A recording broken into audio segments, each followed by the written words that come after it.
What up, nation?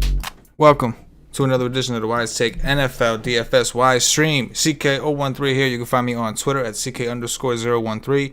Joined by the two OGs of the Wise Take Nation. First up, Patio Joe. You can find him on Twitter at Patio Joe Ref.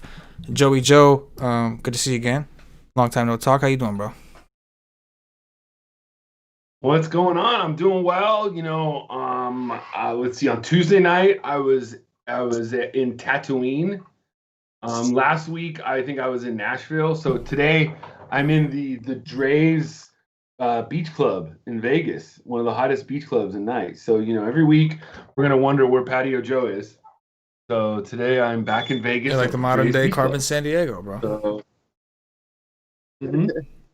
All I'm wondering about is what the Patio Joe cash game article is going to say, because it's 2-0 this year, and that's the easiest money in NFL. You just read his article, build a cash game lineup, and collect the money at the end. It's that easy. It's that simple. Book a ticket. Also joined by the GOAT, the true OG, Paulie D. You can find him on Twitter at Paulie with 8 Ds. Paulie, what's happening? What Nah, up, man. Another day, another dollar. Decided to crash the Patio Joe Paulie D party. Trying to do a little something different. We got our projections pulled up on the screen that we'll switch to as we start into the breakdown. And I'm just here to kind of, I'm here to conduct that ass, just kind of guide you guys into your goodness. But I do have some questions. I'll ask some questions as we go position by position about some of the players we have projected well at Wise Take, and get your guys' thoughts, and ultimately develop a plan to do dirties in NFL DFS Week 3. I think that we can agree that's what we're here to do. Yes? Definitely. 1 on it. That's right. 1 on it. So we'll go ahead and jump right in, because I'm really excited to talk about Week 3. I think there's a lot of different ways to approach this slate. We have a lot of injuries that kind of came unexpected last minute. Christian Kirk, etc. Like we knew about the ton of injuries last week. Last week was a bloodbath. We didn't know about these other ones that kind of popped up last minute, and it's going to leave people that maybe were set in their ways all week to maybe make some adjustments, because I do think the pricing this is a slate where I don't think you're going to want to leave a lot of money on the table. With that said, we'll go over macro views. Patio Joe, I'm starting with you, Mr. Cash Games. What is your macro view of this slate? I mean, for me, it's a pretty obvious, kind of straightforward, the build for cash games on both sites. And I don't think that you're going to need to pay up at the running back position.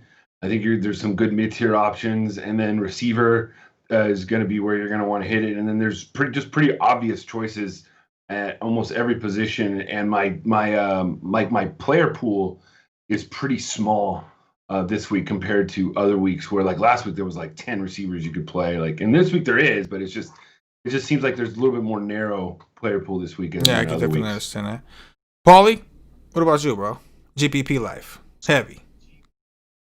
GPP life. I mean, this is it's sizing up to be a really solid GPP spot. We got the 2 standout games, and really 3 sides of those 2 games are going to be extremely popular, with the rest of the slate just going very, very low owned, which usually bodes well for GPPs, chalk and bust.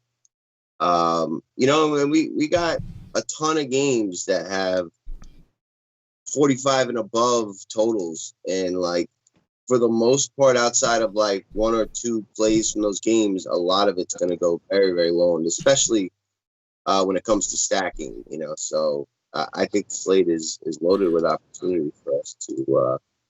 Yeah, I think that's a really good point. When you look at the game totals, we have a lot of games with totals 47.5, 49.5, 47, a lot of them, and we only really hear about 2 games all week, right? We hear about the Dallas-Seattle game and the Detroit-St. Louis game. So very, very interested to get into it. Hear your guys' thoughts when we get to those specific players.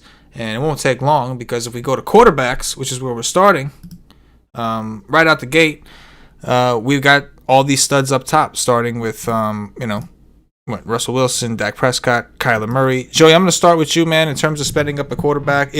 Are you looking to spend up a quarterback?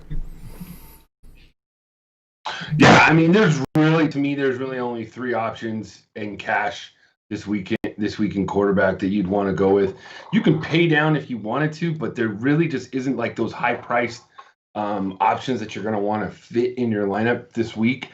Nobody's over 9K. Nobody. Obviously, we don't have CMC. We don't have there's no Kamara. There's no Barkley. There's just no of those high-priced players. So to me, it's 3 options in cash. It's real simple. On DraftKings, I lean more to Kyler Murray just because he's a little bit less expensive than the other 2. And then on FanDuel, it's just your preference between Cam Newton or Russell Wilson.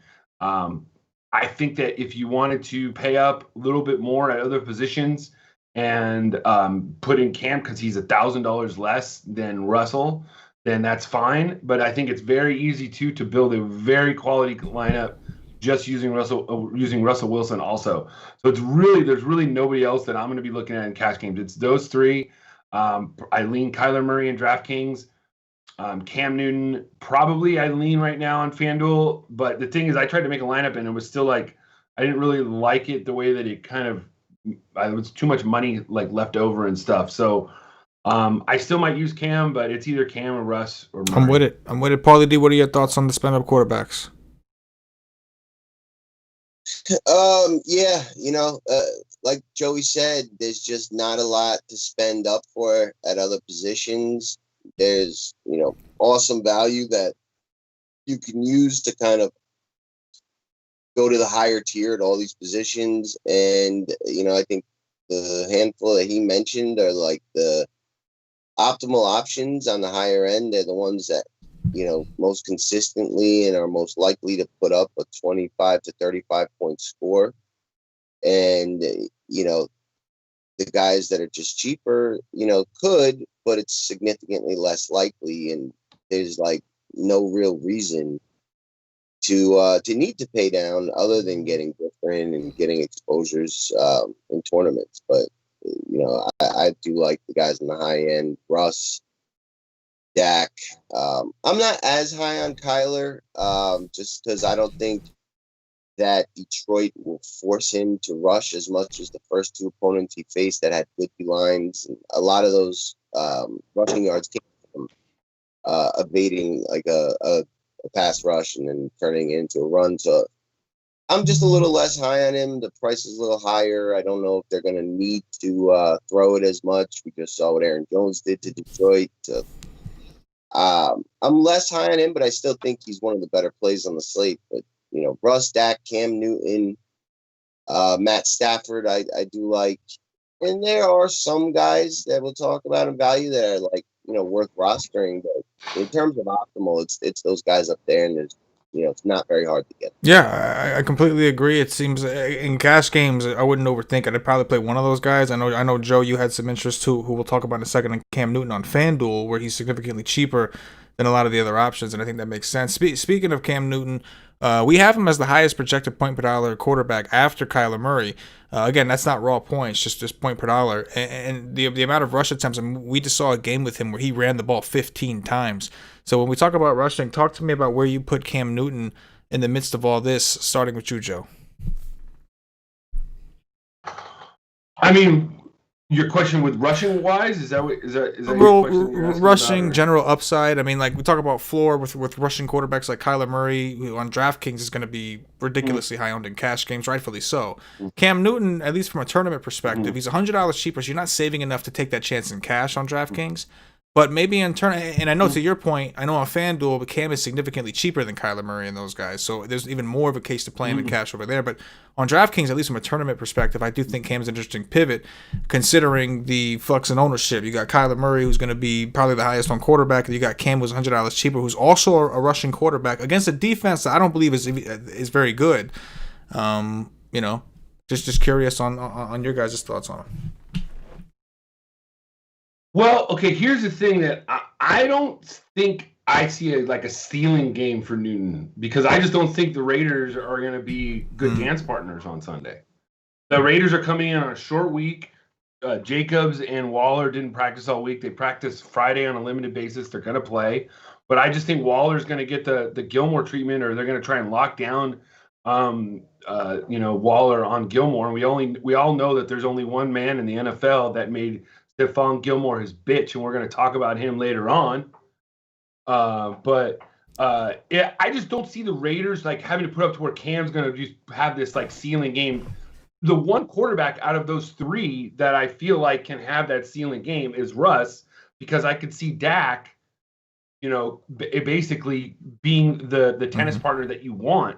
The Dallas is going to keep coming back. Dak, I think, is a great GPP option because people are just going to fly right by him because he had 3 rushing touchdowns last week. People forget about that. I mean, that's weird. Talk about rushing upside. They had 3 in 1 week. So Dak, I just feel like might get lost in the shuffle before those other 3. And I feel like in the GPP, he's just as viable. I think he's better than Cam on Sunday, maybe even Murray, because we were talking about with Kyler. I in pre-show, I agree with Paulie. Like this game might run the ball more with Drake, and I feel like you can get your kind of exposure to Murray through DeAndre Hopkins.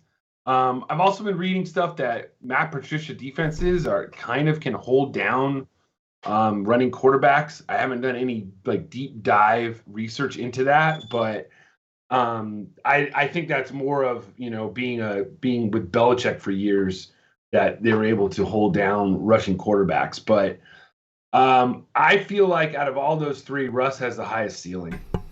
Yeah, it's definitely gonna be interesting. Paulie, what are your thoughts on Cam Newton in comparison to the guys around him? Yeah, I really like Cam Newton. To be honest, I think he's a better play than Kyle.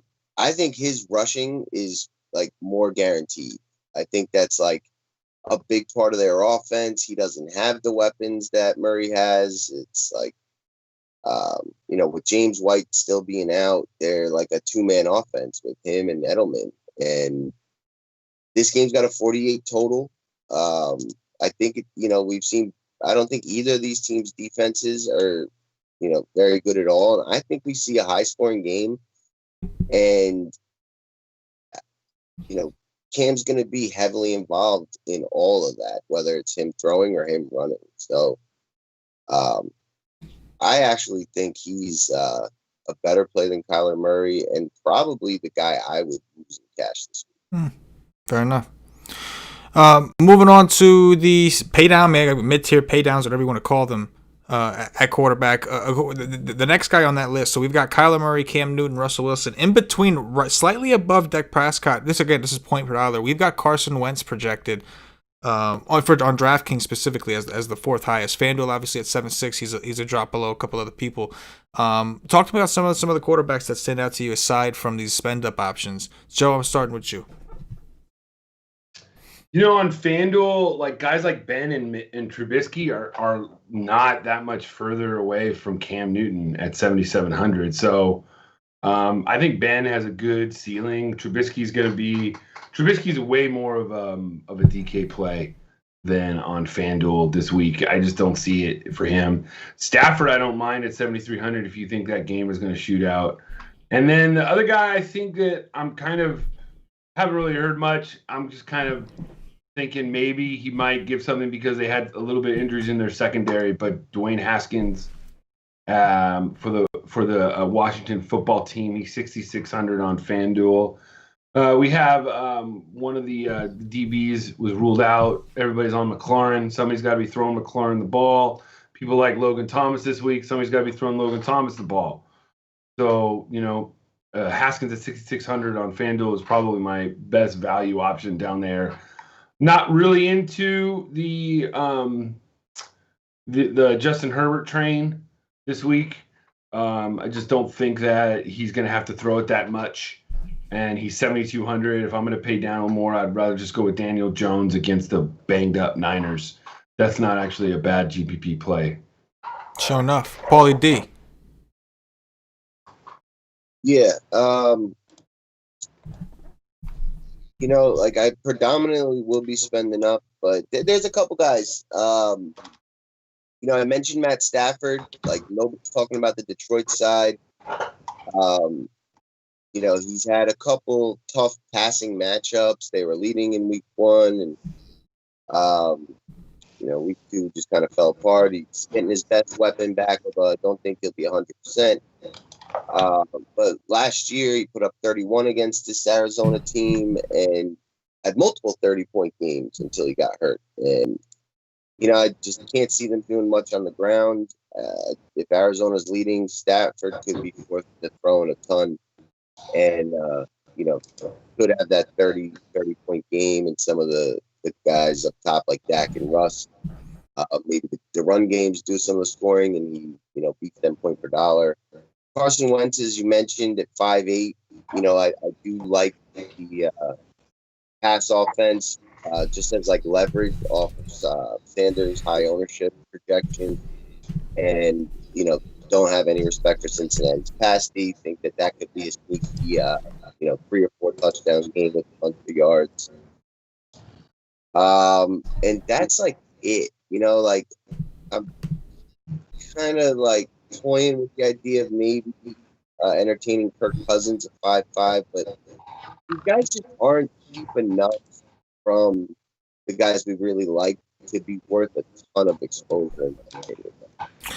There's just, you have the salary this week. There's nothing to spend up for, so I don't like. You're not gaining enough by paying down a quarterback.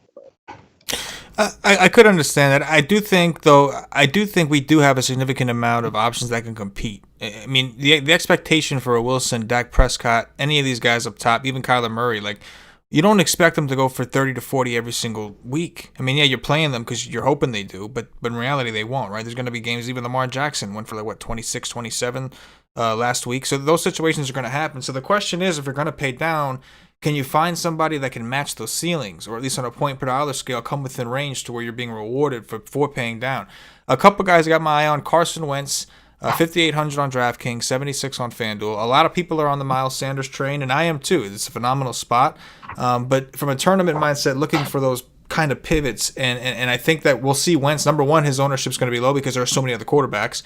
And number two, because people are going to play Sanders, they're not going to want to play Carson Wentz with him. Not to mention Carson Wentz has been terrible, but he's playing Seattle. This will be the first time that he should have some time. He should actually have time in the pocket. We saw Baker Mayfield looked a whole lot better when his team played Cincinnati. So I do like Carson Wentz. On top of that, they've been throwing the ball down the field. Deshaun Jackson, I know losing Rager does suck. It doesn't matter. You're losing a receiver that's going to suck.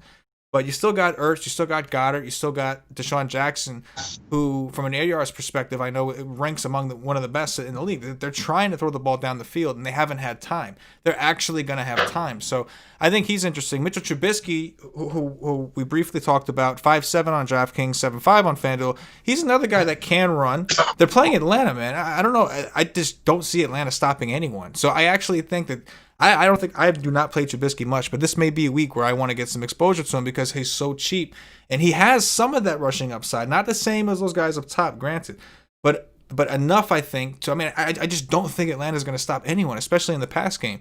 Last guy I'll mention, Paulie, you touched on him, and I think you hit it on the head, man. Stafford's kind of interesting. It sucks that Golladay, even if Golladay plays, it sounds like he's kind of limited. But either way, I mean, I know he's been bad, but I'm not sold that the Arizona defense is great. And everybody seems to be wanting to play Kyler Murray, Kenyon Drake, and Hopkins. You don't hear one person talk about any Lion. And maybe it's because it's a little difficult to figure out. Marvin Jones kind of sucked the last 2 weeks, and Hawkinson hasn't done what we wanted him to do. But last year, before Stafford got hurt, man, he was putting up MVP caliber numbers.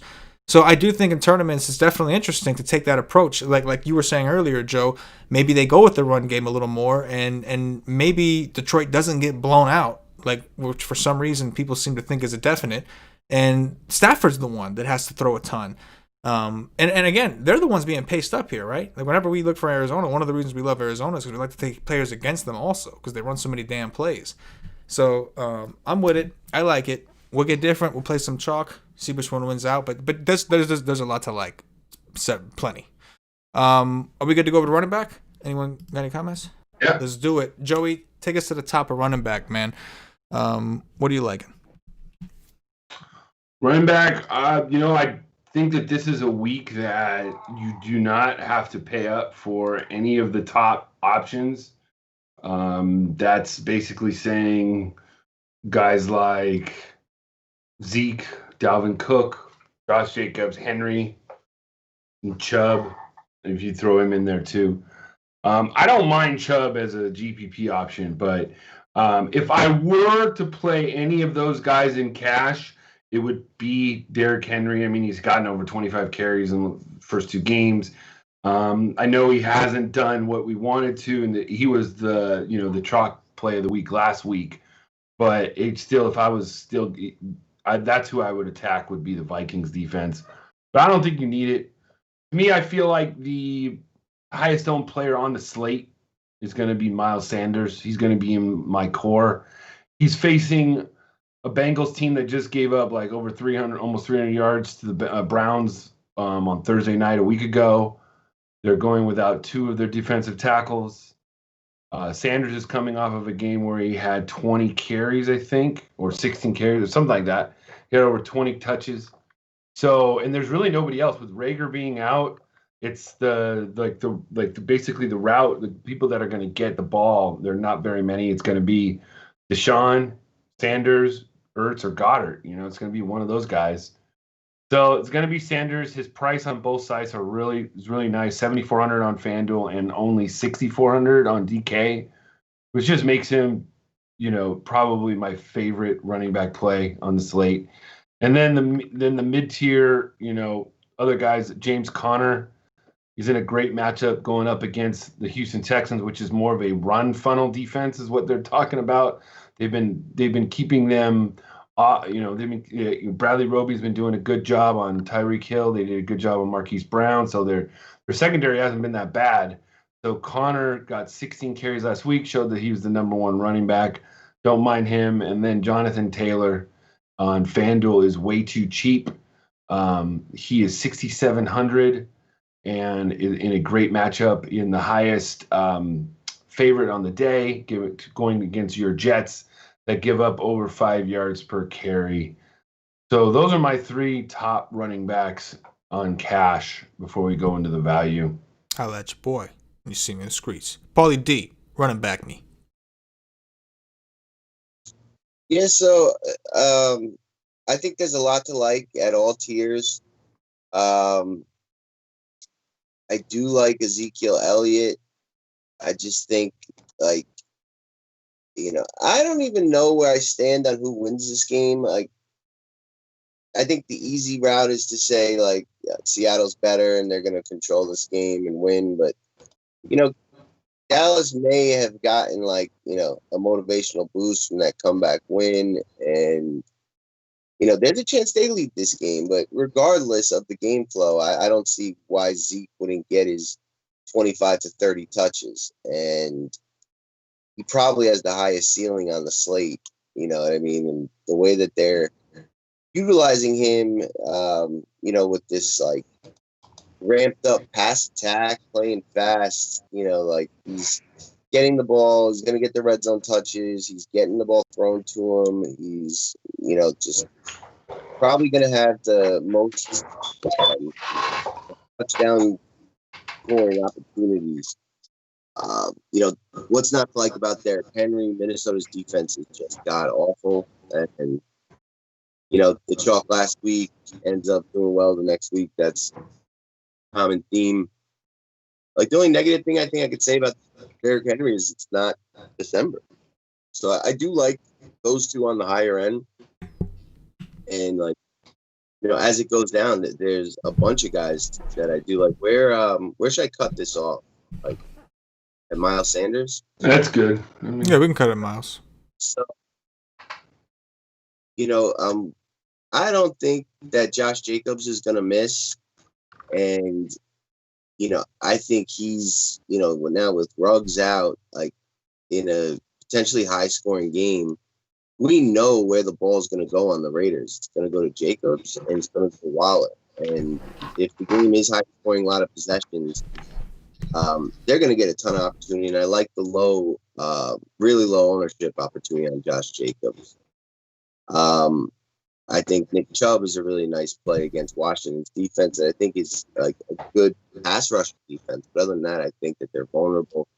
Don't love the share that he's in, but he should get the bulk of the goal line and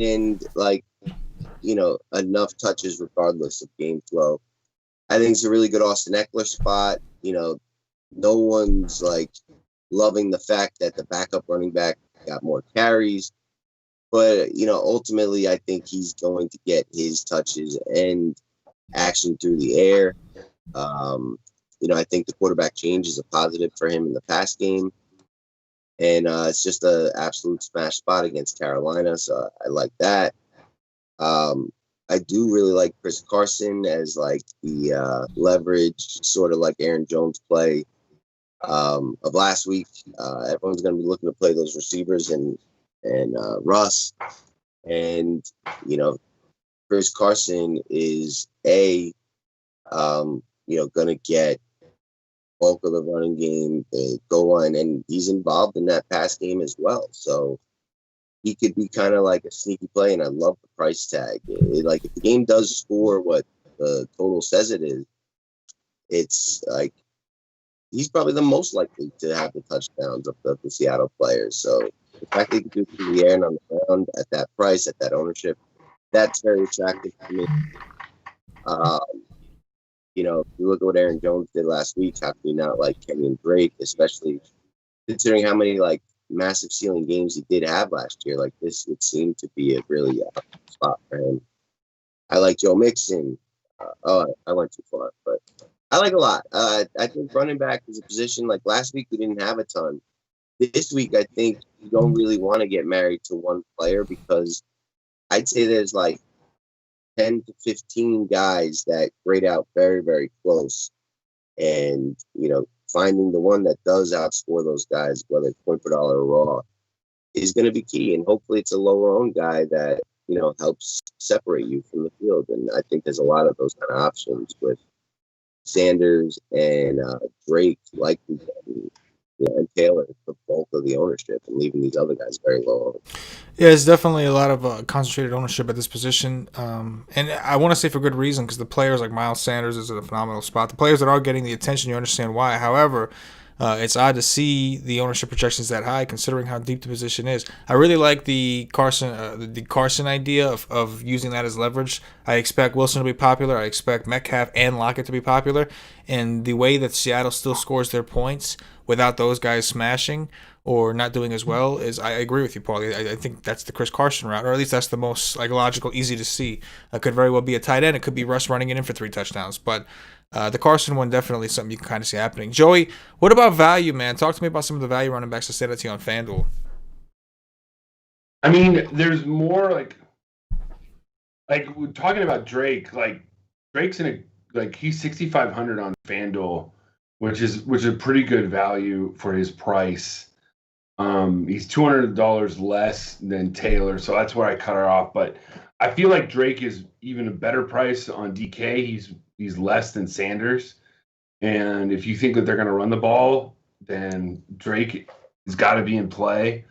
I think that Joshua Kelly is a name that's garnering a lot of steam right now, just because he got 23 carries last week on 61 yards. So, guys, he didn't do that good on 23 carries, but he just got a lot. So people just think he's going to do fine. And I think he's actually a decent play for, Carolina's given up 6 touchdowns over on the season so far. Mike Davis, I think, is more of a DK play because he's going to catch some balls and in a negative game script, so that should help him. Devin Singletary is another guy I think you could take a stab at. He's 5,900 on FanDuel. I don't mind him. I just don't see like a ceiling game to where you're going to need him against the Rams. I don't see him doing it, even though he's going to get all the carries now with Zach Moss being out.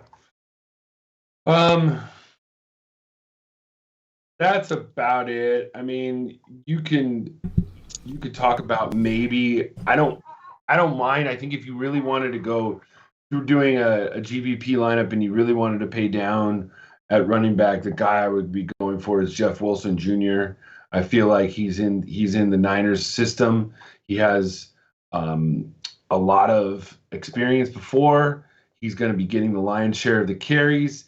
They don't want McKinnon to play that many snaps on that turf that they're already scared of in New York. So I think they're going to throw Jeff Wilson out there. He's going to get over 20 carries maybe against the Giants D, and hopefully he would be able to, I think he's a good GPP play with great value. And then DeAndre Swift, I think, is another, you could throw another slab if you like this Detroit Arizona game. I'll let your boy. Paulie, what about value on DraftKings?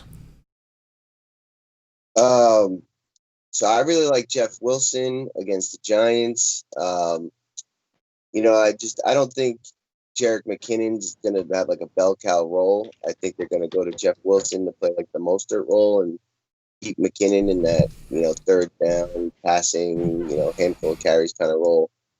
So he's 4K and, in just a great spot. The Giants giving up like 120 plus rushing yards in both their games. Their defense is not very good. And the 49ers have a great offensive line. They've got an injured quarterback, no receivers. So I expect them to do what they have been doing for the last year and a half, to run the ball. With a guy who does have like a nose for the end zone. So Jeff Wilson is a really interesting value play for me. Furthermore, we've got Mike Davis jumping into the Christian McCaffrey role. Don't love the opponent. Don't love the way the game flow is going to go. But they threw to him 8 times last week after he replaced McCaffrey.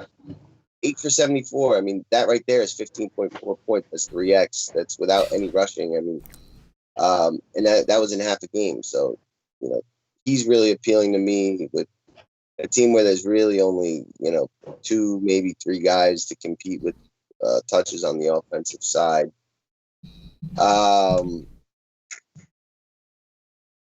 We got the Rams situation now. Henderson, I don't really love that, but he's worth a look. It's just, you don't really need to take you don't need the value for anything. So, I don't really see myself paying down much outside of Jeff Wilson, who I do like quite a bit. It makes sense. I mean, Jeff Wilson, you're saving a significant amount of money. When you look at some of the other guys, like there's a lot of mid-tier running backs on DraftKings. Carson, Drake, Eckler, Henry. I mean, Henry's 7-8, but even him, he's within reach. So it becomes about how much are you saving, what's the opportunity cost. And Wilson, you're saving a significant amount. And it's surprising to see, like, normally people flock to a cheap running back on DraftKings. And normally people can't wait. And it seems like people are finally learned that you're better off going with, not fucking around with your running back, because it's kind of an important position. Because if your guy does not do that dirty, there's a good chance some other guy did do that dirty and you don't have him. And now you were the one that was just dirtied. So I think, in this scenario, I think the field is kind of catching on, and they're like, I'm not buying into the cheap shit. But that now makes that interesting, though. That goes from being a chalk build on most slates to now, like, nobody's doing this shit. So if I do this and it works, I can get one extra expensive player. So it's kind of interesting. With that said, let's go to wide receivers. Joey, I'm kicking it back to you, bro. Talk to me about the spend up wide receivers on FanDuel. Well, we spoke about Kyler Murray. We spoke about Kenyon Drake.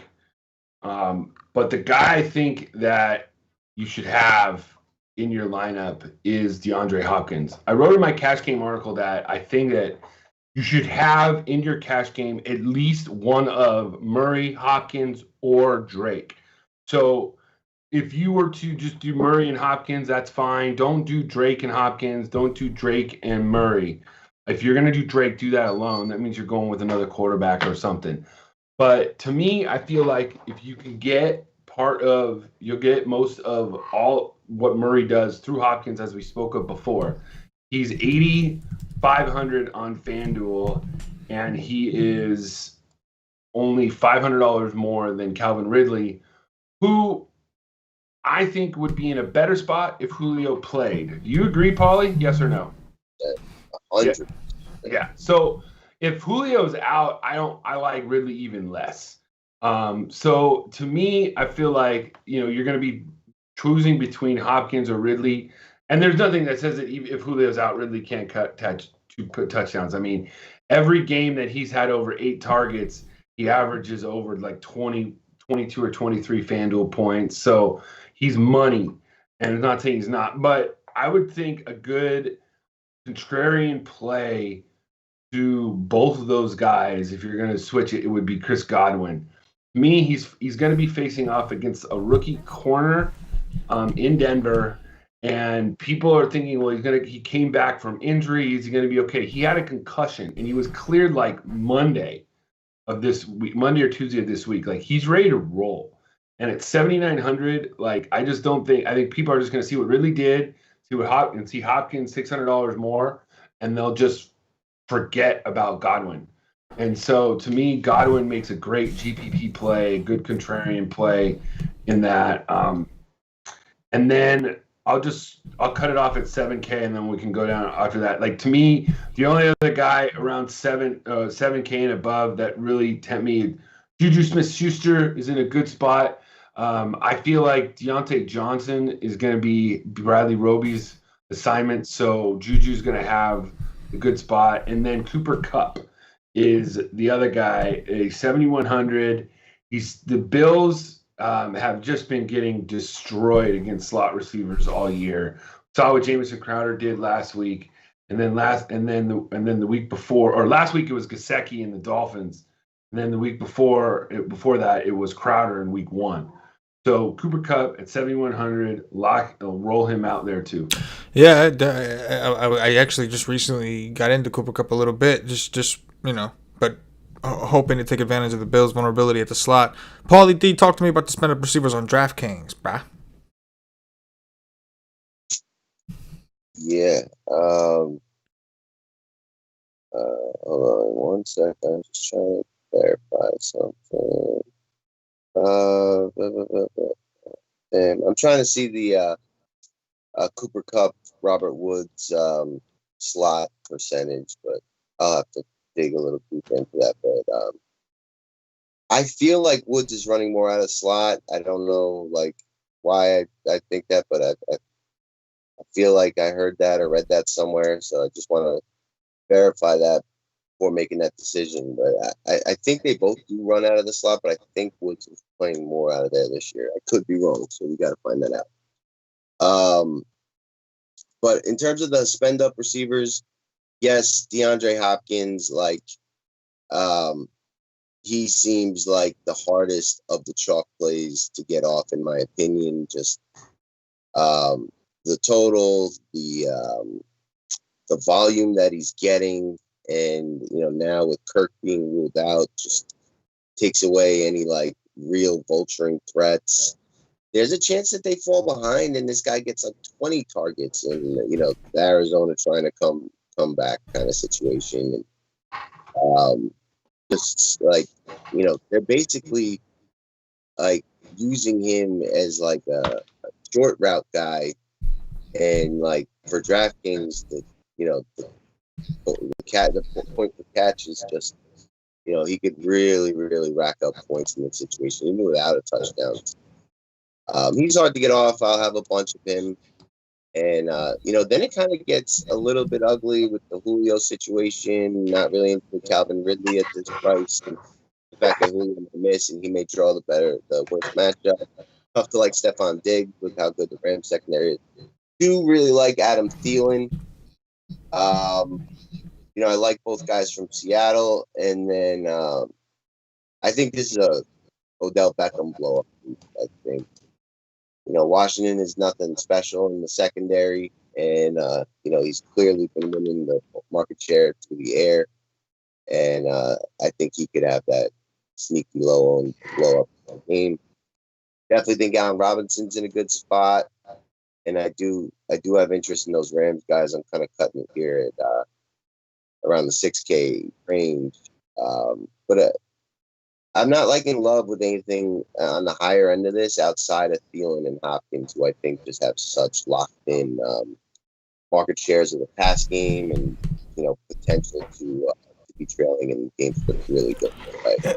Otherwise, I'm more like in the Yeah, with all the spend ups, I mean, I know Hopkins is significantly more expensive than the rest of the field, aside from like Julio, but it's just really hard to see a path where he doesn't get his. I mean, it's either him or Drake, right? Especially with Christian Kirk out, it's a possibility. We could talk about Isabella when we get to value, but it's hard to see, like, unless Arizona for some reason just stalls completely. It's hard not to see Hopkins feasted. Like even Devontae Adams, like we talked about the Aaron Jones things last week. It worked out great, phenomenal. But Devontae Adams did end up getting hurt in that game. This is a little bit of a different story. You got a healthy D-Hop here, so. It's chalk, but that's I understand and I totally agree with that. Joey, get into me with some of the cheaper options. I guess we'll call it mid tier here since receivers so deep. Also, I noticed Paulie. I noticed you kind of skipped over DK Metcalf, Tyler Lockett, Amari Cooper. You didn't say much about those guys. You talked about everybody kind of around them, and they are projected to be the highest owned. Was that intentional for that purpose or? No, I said I do like them, but we already talked about how it could be Chris Carson, and like I don't think that they separate that much. The fact is, like they're like almost equals. And similarly with the Dallas pass game, it's like hard to get married to one because any one of those three could do it, and we saw how much the tight end got involved. Like I do like them, but it's hard. I think it's always Metcalf over Lockett. I think he's just got the much higher ceiling. He's the number one guy, but they're just all right to me. You know what I mean? Like they don't. I significantly think like Adam Thielen has a much higher ceiling than those two because he's got zero competition for his targets. He could be trailing that. Game also has a super high total. So they're just like they're good plays, but it's if they're going to be that popular, I just think a receiver, which is really variant, being underweight on them is probably the right approach for this kind of week for tournaments. Fair enough. Joey, kicking it back to you, bro. Well, see the difference. I think just the difference between FanDuel and DraftKings is like DK Metcalf is like the 15th or 16th highest wide receiver. And on DraftKings he's like the number 9th or 10th. So there's a big price discrepancy.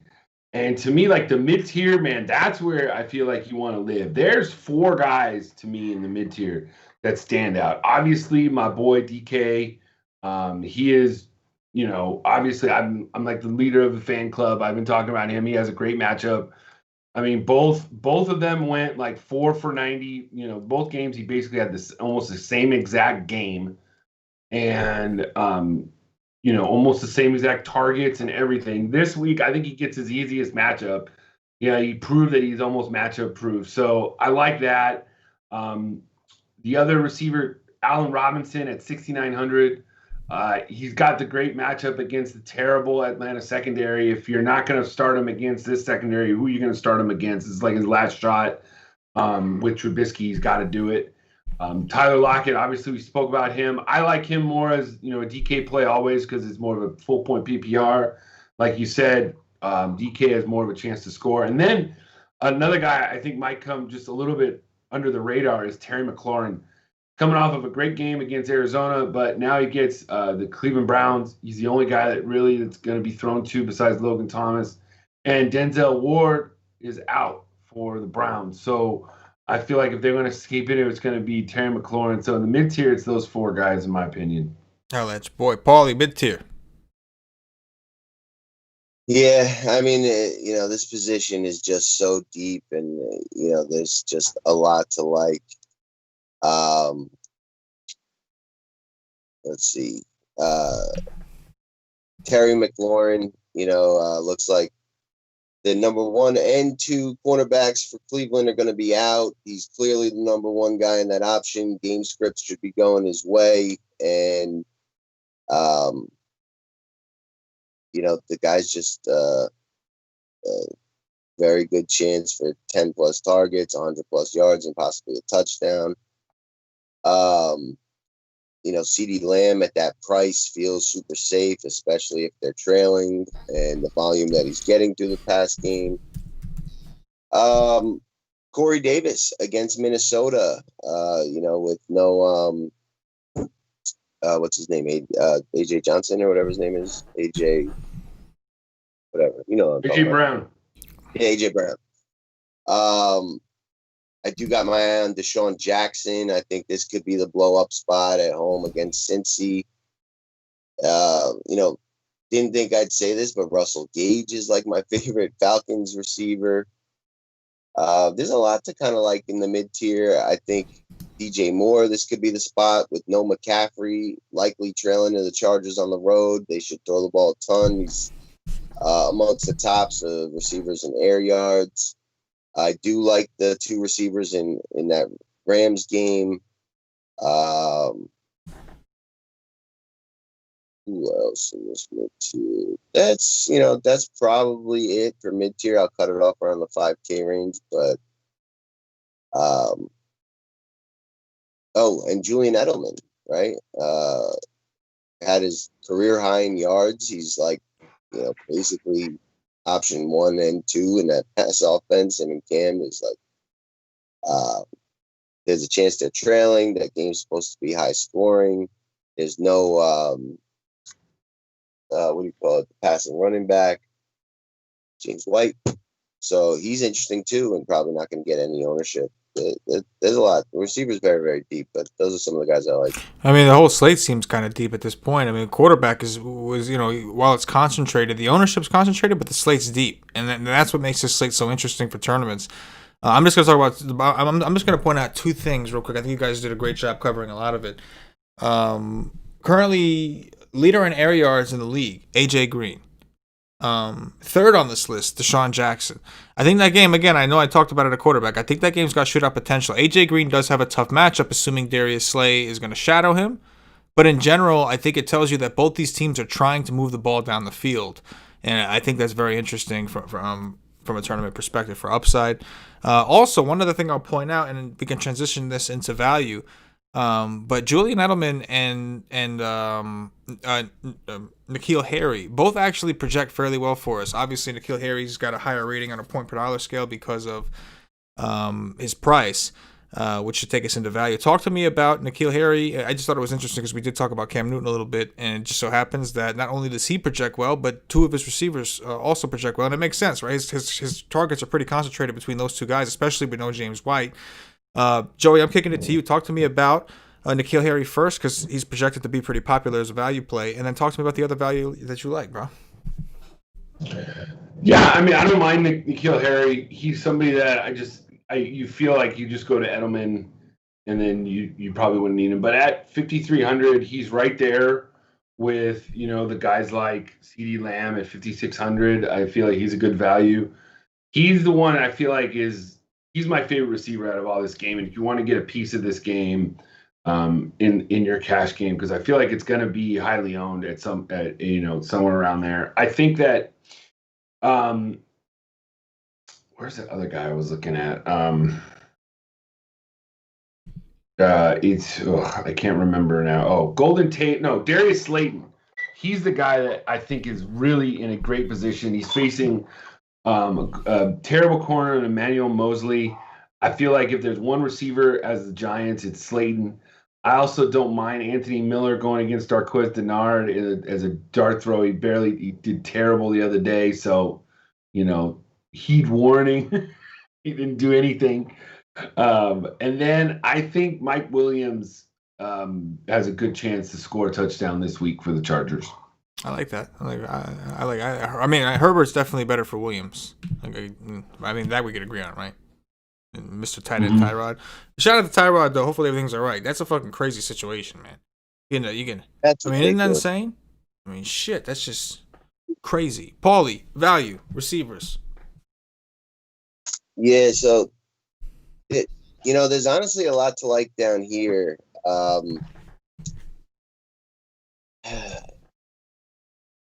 So we've got KJ Hamler, Min Price.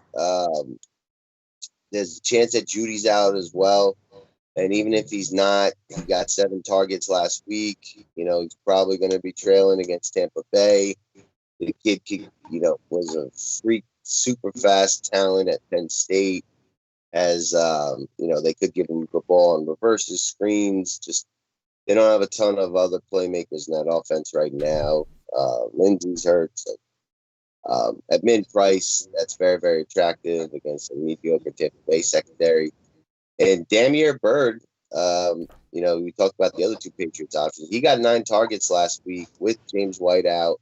He's got the pass relationship with Cam. He could be interesting as well at the min price level. Wouldn't be shocked to see. Like I was shocked he got no targets week 1, and now he bounces back, and I expected that kind of role to continue, especially with White out. I'm definitely fine with N'Keal Harry. Curtis Samuel's interesting. I've heard some whispers about him potentially getting some carries. He got 4 last week, and C-Mac played most of that game. And I'm expecting to be trailing and passing more this week. Totally agree with Joey on Darius Slayton. That is the number 1 receiving weapon with Shepard out. Love the Mike Williams call. He kind of killed me last week. But he's still up there in air yards, like top 10, and by far the most dangerous weapon in that pass game, I would say, for that team. And I have zero respect for any of Carolina's defense. Michael Pittman for the Colts should step right into the role vacated by Paris Campbell that we liked so much last week against a really weak Jets secondary.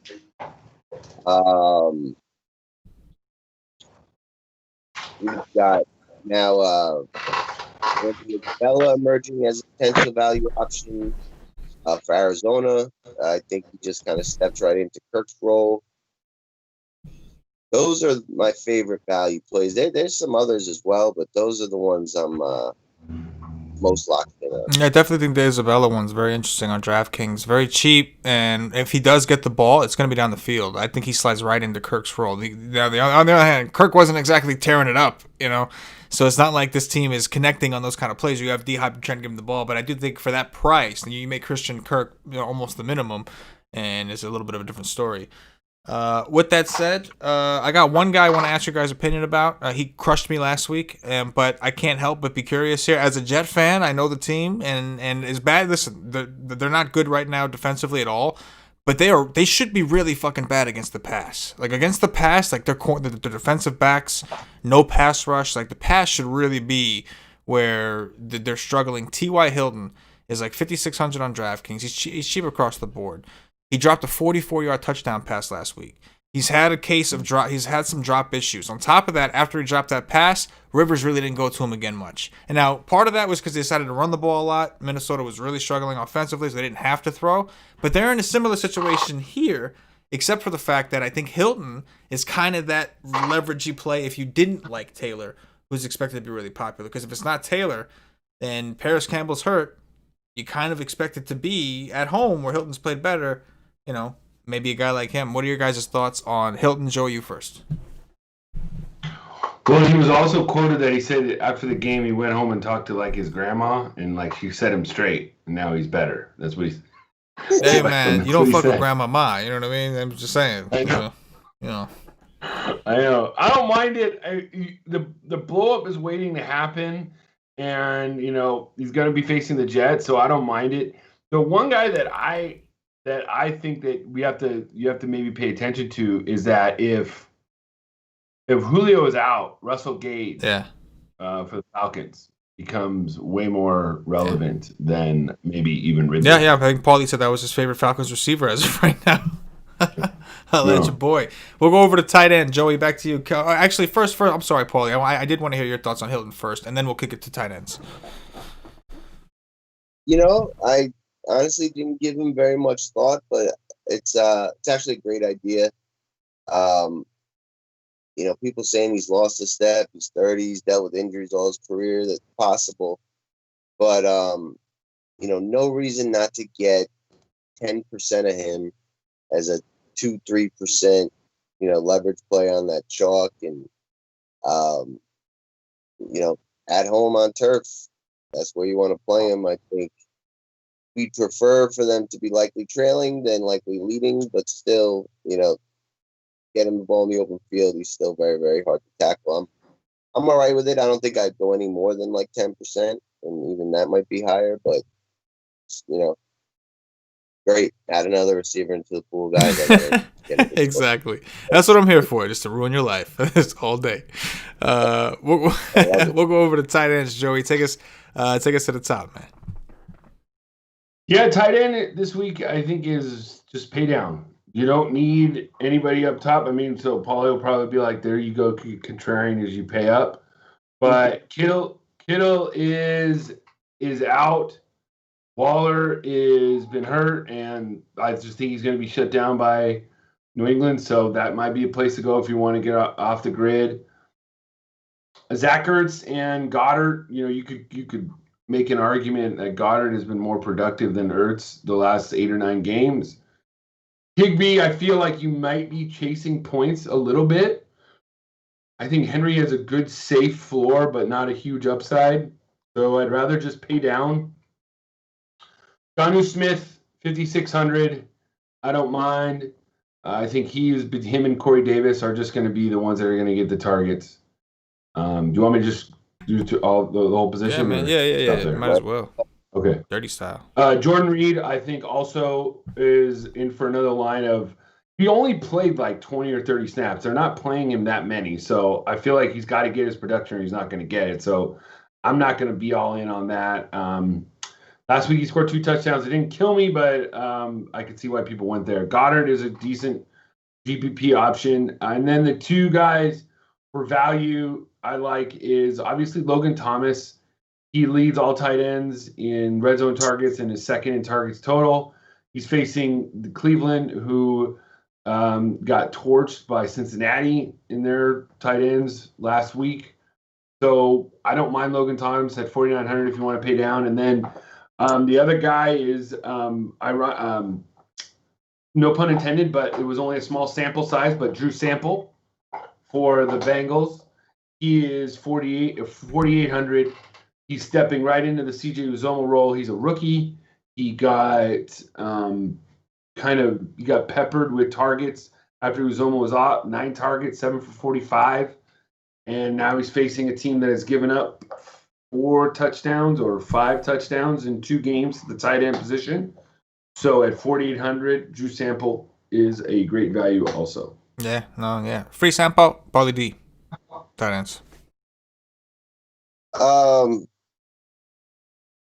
This is a deep position. There's a handful of guys I think are kind of fool's gold. A handful of guys that I really like. Logan Thomas. Cleveland's terrible against tight ends. He's the number 2 option in the pass game. Could be trailing. Seems to be developing more and more reports QB. And with that, Noah Fant, he's averaging like 18 DraftKings points across 2 games this year. Backup quarterbacks should depend, look to be checking down. Tampa Bay, D line. And, Judy Rules gets ruled out. There's just like almost no competition for targets. He could have like a blow up game against a bad, mediocre secondary from Tampa. Hunter Henry, just really like the target volume, 8 targets both weeks. It's only a matter of time before he gets into the end zone. And, like rookie quarterbacks like to lean on the tight end. Hayden Hurst, especially if Julio misses. We saw the bounce back spot against Dallas for him. He got in the end zone, got 8 targets. And if you take Julio out of that offense, I expect him and Gage to significantly benefit. And even if Julio's in, I still think he's worth a look in that game. And also really like Evan Ingram from the Giants. Shepard out. He got the targets last week, 8, 7, week 1. He's a special talent. He's been mostly banged up. I think he could have a potential breakout spot here against a good line. A lot of checkdowns from Danny Dimes, and with Shepard out, and Saquon. Him and Slayton are going to be a huge part of that offense, most likely. And then I like the 2 guys from Philly, and knowing that they're like, almost equals. It's like, hard to really commit to either one. And they probably are behind those 4 guys I mentioned: Logan Thomas, Noah Fant, Hayden Hurst, and Evan Ingram. Really stand out to me at this point. Yeah, Logan Thomas, he seems like a phenomenal play, right? I mean, it almost annoys me that word is out because that was almost going to secure. Ward is a really good cornerback, and I thought that would have at least made McLaurin like half out of the equation. I think McLaurin is talented, but now it's like, oh shit! Like I hope they don't throw it to everyone. But I think before the way it was set up is Cleveland's defense was kind of forcing you to throw to the middle of the field, and they were really vulnerable there.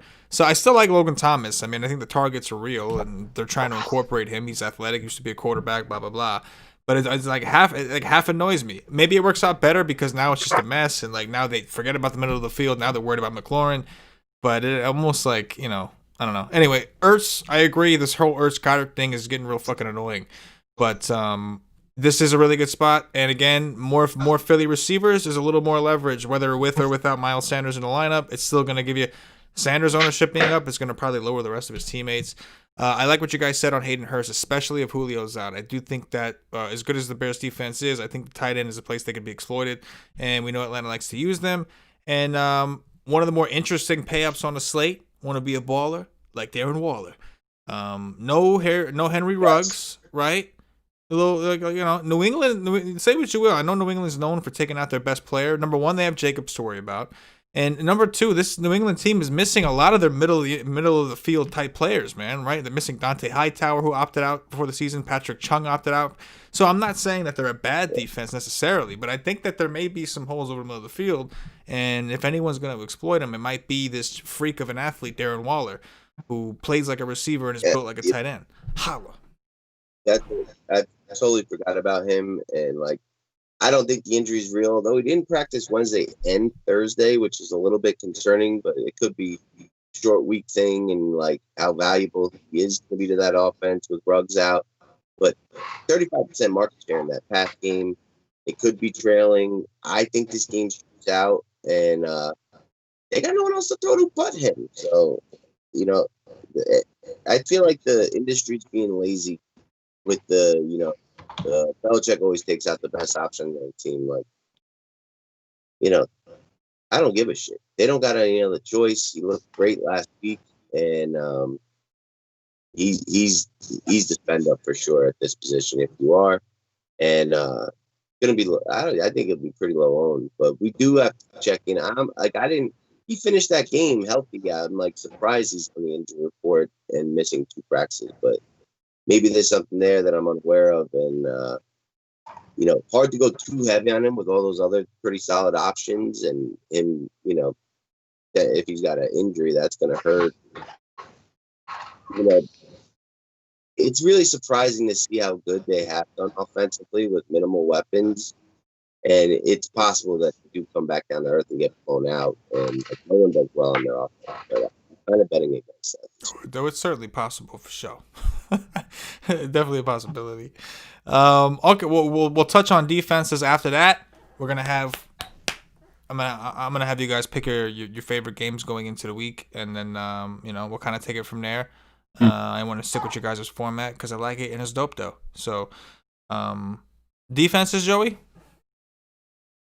Defenses, I think, are pretty straightforward this week. It's either the Chargers, the Colts, the Cardinals, or the Giants. Those are my 4 defenses. The Chargers, obviously, they're facing with no C-Mac at home. They're the highest price, so if you can afford them, get them. I would prefer the Colts at $4,800 against your Jets. They're basically, no running game, no Crowder. Their receivers. If anybody can name their 3 receivers, I don't even think Braxton you could. Berrios is now questionable with a hamstring injury. Braxton Berrios. No, I know, the greatest receiver ever. I mean, it was either him or Laviska Shenault after yesterday. I heard they just signed Danny DeClicco off the practice squad.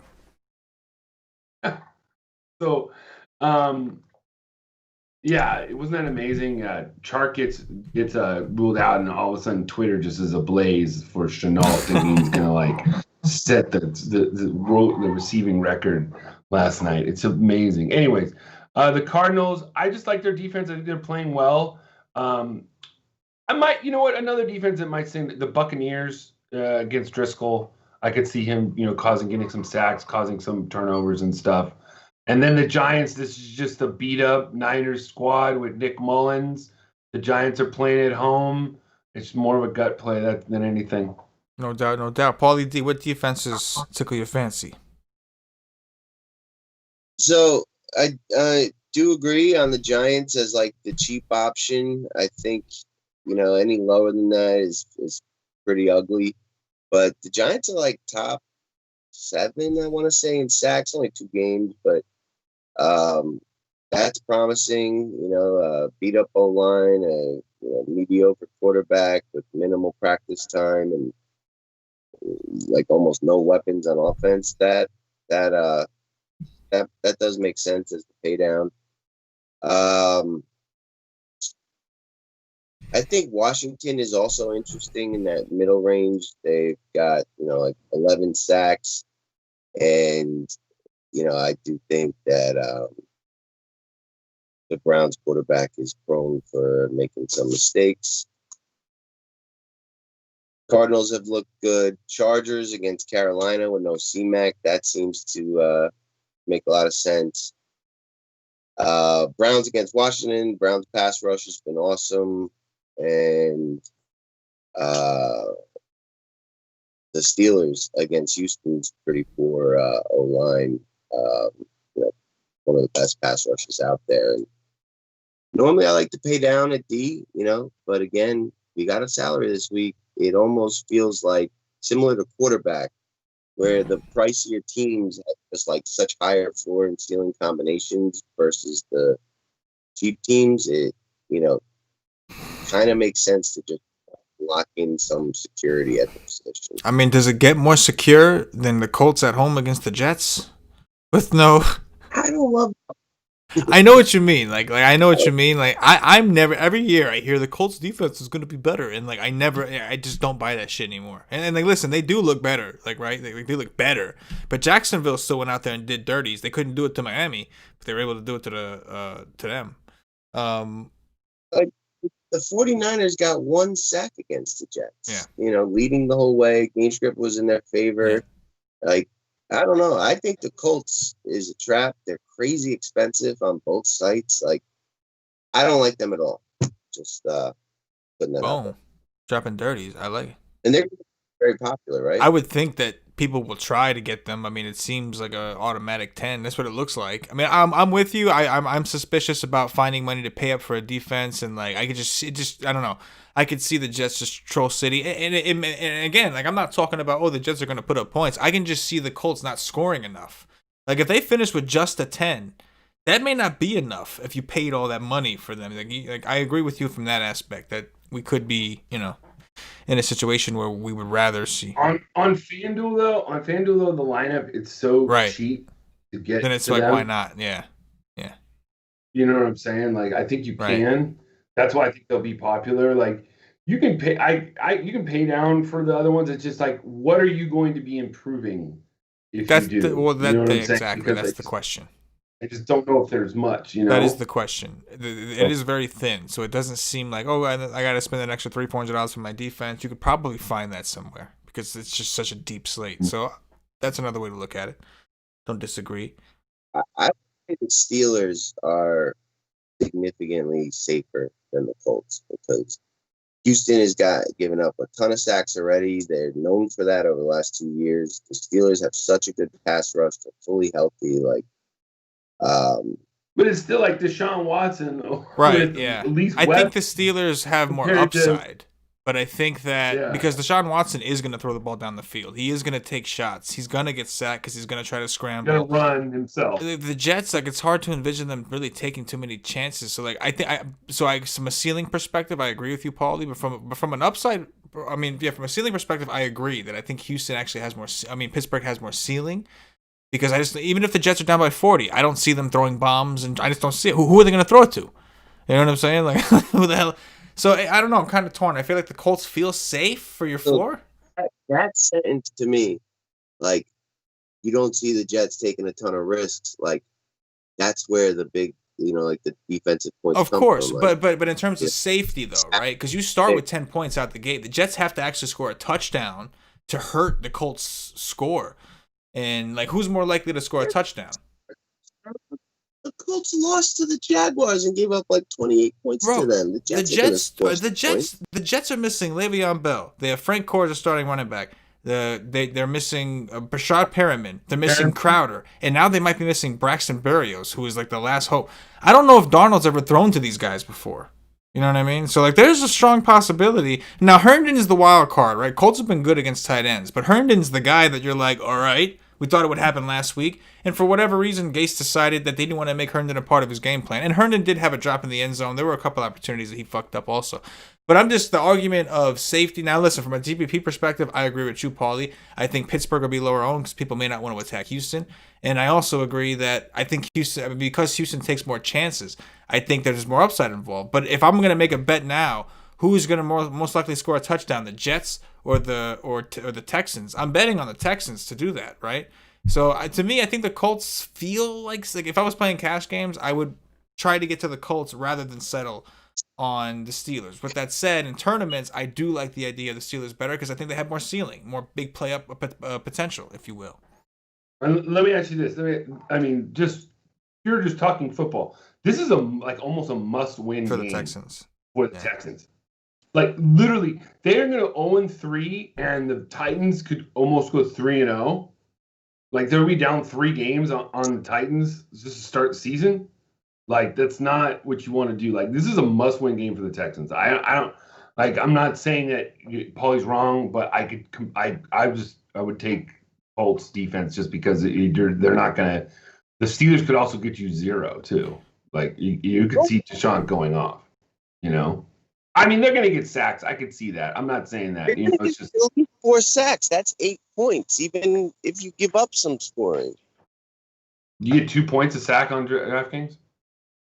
I don't know. Oh. I think so. Maybe. But San Francisco got 1 point against the Jets. The Jets only scored 1 touchdown. They like you're banking on a shutout. That's really rare. It is. But an offense like the Jets also very rare in how bad it looks. Not disagreeing, but I do think it's an interesting debate. You know, the comparisons. With that said, Joey, you start us off, man. What's the game that you're bringing to the table today? Well, obviously, I always bring the chalk game of the slate. That's going to be Dallas at Seattle. There's many ways you could go to this game, in my opinion. I think, obviously, if I was building a lineup, I'd probably have like Russ with Zeke and DK and Tyler Lockett with CeeDee Lamb. That would be my preferred stack, and then just fill in all alone there. Or you could also do Dak with Carson. I always like doing like the opposite running back on the other side, just in case you get in that. If Seattle gets up, they might start running a little more. Plus, Carson has a decent receiving upside. So.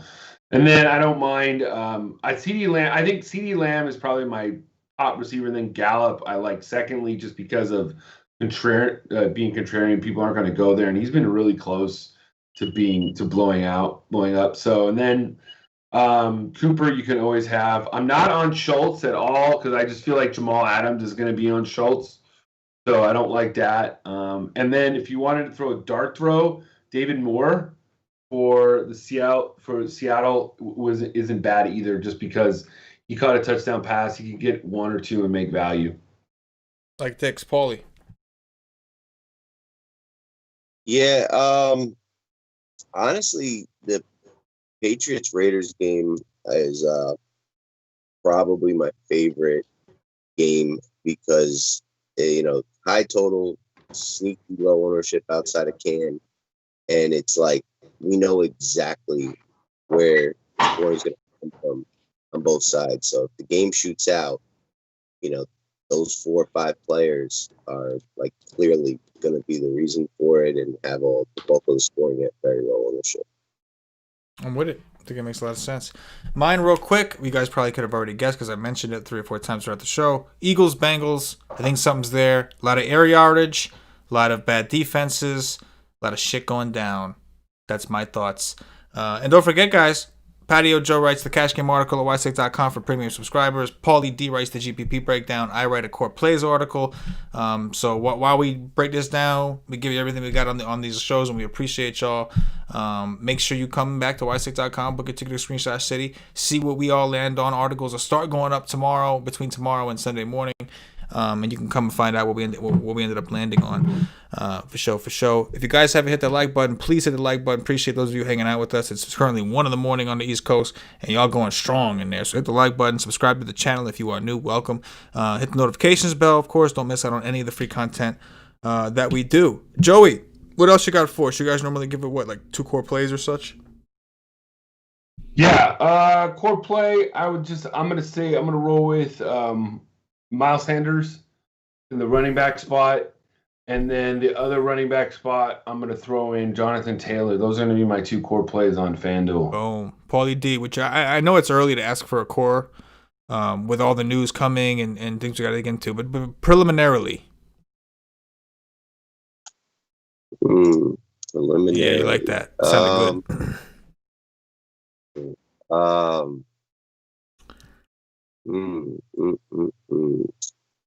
4 plays preliminarily. Just 2. Don't give it all. Don't give it all away now. Just 2. I know. And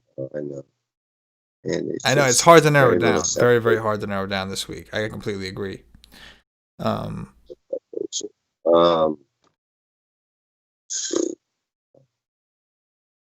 I'll go with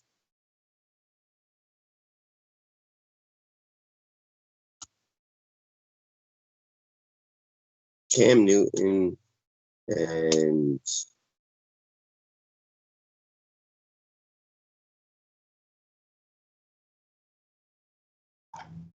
I guess DeAndre Hopkins. I mean, no one's gonna blame anyone for saying D-Hop. I mean, the dude is just doing freakish things, man. I'm with it. Appreciate those. Once again, before we get out of here, I really appreciate those of y'all in the chat watching it with us live. The YouTube chat was rolling today, man. It's good to see that. Next time I'll try to organize, get some questions up. We've been running a little here, so I want to get everybody out of here at a reasonable hour. But I appreciate you guys as always. Doing the dirty with the Wise Take Nation. Again, hit the like button, guys. It really goes a long way when you share the content and try to push the message. The bigger we get, the more views we get on us, more exposure we get, the more we're able to put into the Wise Take Nation and make our products better, make our shows better, everything like that. So please, liking is phenomenal. We need you to hit the like button, but that's not even enough no more, man. We need you guys to really street soldier that shit up and start pushing the Wise Take Nation. Don't be greedy. I know, we get a little paranoid. We want Wise Take, keep it on the low, keep all the good plays for us. I understand that, and we respect that. We appreciate you, but don't be greedy. Give to the needy. Was there a winner to the $20 Millie Maker? Highlight your boy.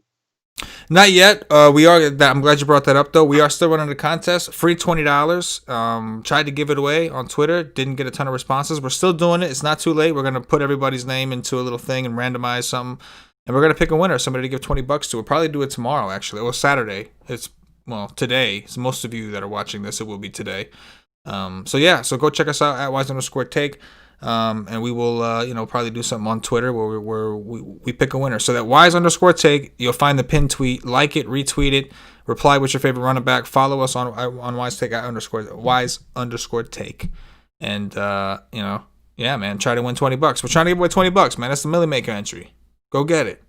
And you never know, we might do more giveaways. But if you don't follow us, you're not gonna catch that shit. Joey, anything in closing from you before we get up out of here?